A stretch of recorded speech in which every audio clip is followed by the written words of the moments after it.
Donc, si vous disposez de la version Pentao Enterprise, vous allez pouvoir directement créer depuis la page d'accueil un nouveau rapport qui s'appuie sur Pentao Analyzer en choisissant un schéma de cube.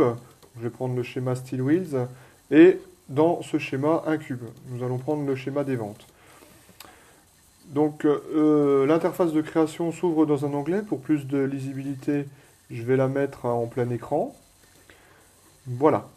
Donc ce qu'on peut constater, c'est qu'à gauche, nous avons une zone de travail et à droite, nous avons les champs, donc les dimensions notamment, les champs, les hiérarchies et les niveaux de ces dimensions, ainsi que les mesures en fait. Là, nous avons les quantités de produits vendus et les montants des ventes. Donc bien sûr, hein, au niveau de la manipulation, tout se fait avec du drag and drop. Donc je vais pouvoir très simplement amener par exemple les territoires où sont vendus mes produits et notamment le montant des produits vendus pour chacun de ces territoires. Donc j'obtiens directement le montant pour chaque zone. Je peux, si je le souhaite, avoir le total complet des ventes en allant dans les options du rapport et en cochant montrer le total pour les colonnes. Donc normalement, voilà, le montant total correspond à 10 645 949 $. Si je veux obtenir maintenant une représentation ou une analyse un petit peu plus pointue sur le détail des ventes par pays, il me suffit d'amener l'objet pays directement sous les territoires. Et là, j'obtiens la représentation détaillée de toutes les ventes. Donc, par exemple, la France, on peut noter que le montant des ventes est de 1 110 000 $. Bien sûr, on peut encore faire une descente dans l'analyse et examiner les ventes par ville. Voilà, donc les villes apparaissent et éventuellement même les ventes par client qui sont revendeurs plutôt. Donc là, je viens de me tromper. Donc il vous a mis une erreur, le Pentao Analyzer. Je peux éventuellement mettre les villes. Pardon, deux fois la même erreur. Les customers, pardon. Voilà. Si je connais suffisamment bien mes clients, je vais savoir que tel client est dans tel pays. Donc je peux très bien décider de supprimer le niveau territory. Donc je vais l'enlever du rapport. C'est tout à fait possible et je peux éventuellement enlever la ville du rapport. Voilà. Et là, j'ai une vision par pays client, ce qui peut être intéressant. Je peux éventuellement basculer les clients sur les colonnes, ce qui me fait un tableau plus croisé et donc qui est un petit peu plus lisible en fait. Donc là, le calcul se fait. Ça risque d'être peu intéressant car il va y avoir beaucoup de cases vides. Donc on va compléter probablement, vous voyez, c'est pas forcément très pertinent. Donc l'idée serait de laisser les customers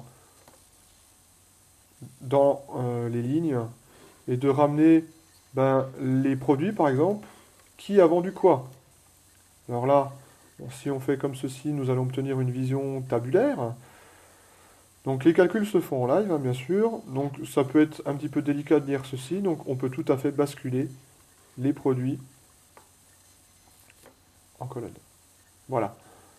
Et là, nous arrivons à du tableau croisé et à toute la puissance d'un outil d'analyse multidimensionnel. Donc bien sûr, une fois que nous obtenons ce genre de tableau, eh bien, on va pouvoir filtrer des choses, on va pouvoir faire des focus ou des comparaisons entre tel ou tel client et tel ou tel produit. Imaginons que je veux uniquement étudier les ventes de produits, les classiques cars. Je vais aller sur la colonne et lui dire que je garde uniquement les voitures classiques. Donc je me retrouve avec une seule colonne, ce qui me simplifie ma lecture.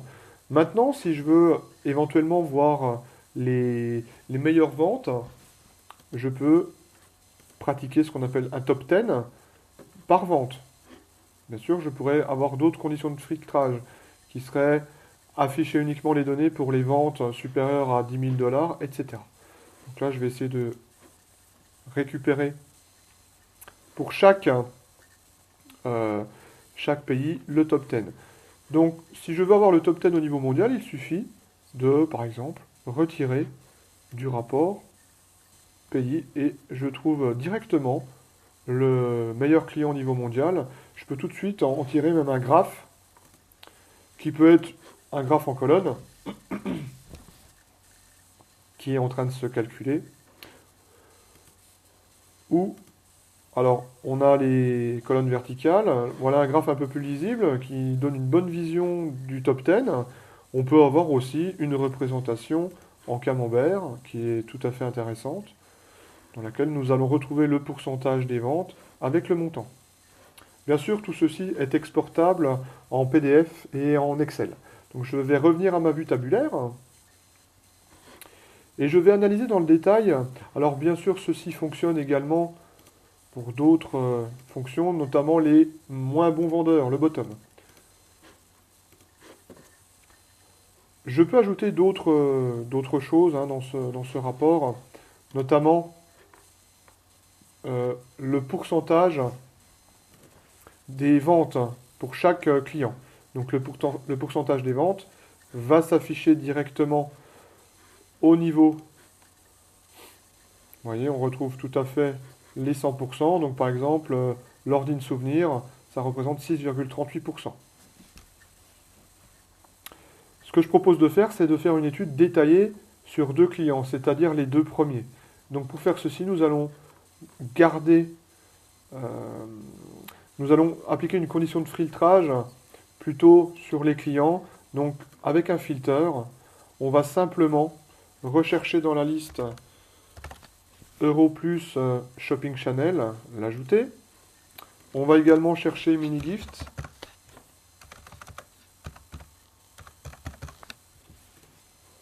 Mini Gift Distribution. On va appliquer le filtre. Donc maintenant, nous ferons l'étude uniquement sur ces 2 clients. Ce qui serait bien, c'est d'analyser leur montant de vente dans le temps. Donc je vais supprimer du rapport la répartition des ventes et je vais ajouter la dimension temporelle. Donc je vais étudier ça peut-être par année dans un premier temps. Donc je vais pouvoir voir éventuellement une évolution des ventes. Vous voyez, chez Euroshopping Channel, on est meilleur en 2004 et ça, je vais le retrouver au niveau d'un pie chart, mais peut-être aussi, ce qui sera plus visible, au niveau d'un bar chart catégorisé. Donc vous voyez très bien que Euroshopping Channel a connu ses meilleures ventes en 2004. Alors que le client Mini Gifts est plus régulier dans ses ventes. Donc si on revient sur le tableau, on peut aller encore beaucoup plus loin et analyser les produits par produit en fait. C'est ce qui se passe ici. Donc vous voyez qu'on dispose d'une interface très interactive, beaucoup plus intuitive que les JPivots. Donc on retrouve voilà, les produits vendus, Alpine Renault, Renault Citroën. Voilà, donc on a tout de suite des choses très intéressantes. On peut constater ici, dans les filters, qu'on voit toujours les conditions de filtrage qui sont appliquées. Si nous voulons voir la disposition des champs, il suffit de faire le fill layout, qui nous permet de voir, de manipuler éventuellement l'arrangement des items avec ce petit outil, plutôt que de faire du drag and drop directement à l'écran. Voilà, donc là je retrouve l'évolution en année. Je pourrais très bien dire, pour voir un petit peu plus clair, tourner les produits. Alors voilà, dès qu'il y a une erreur, le logiciel vous l'indique. Donc les produits doivent être sur le même axe que les gammes de produits. Bien sûr, ce sont des niveaux d'une même dimension, d'une même hiérarchie. Donc pour faire cela, on va mettre produit ici. Alors, donc pour faire ceci, il faut déjà supprimer le produit du rapport, positionner la gamme de produits. On peut éventuellement mettre l'année dans l'autre sens. Et là, on va pouvoir remettre directement les gammes de produits ici. Pardon, les produits directement. Voilà. Et là, le tableau est beaucoup plus lisible. Il suffit de cacher ce fil layout. Et on voit vraiment, pour chaque produit, l'évolution des produits et pour les 2 clients. Voilà, Euroshopping Channel et Mini Gifts.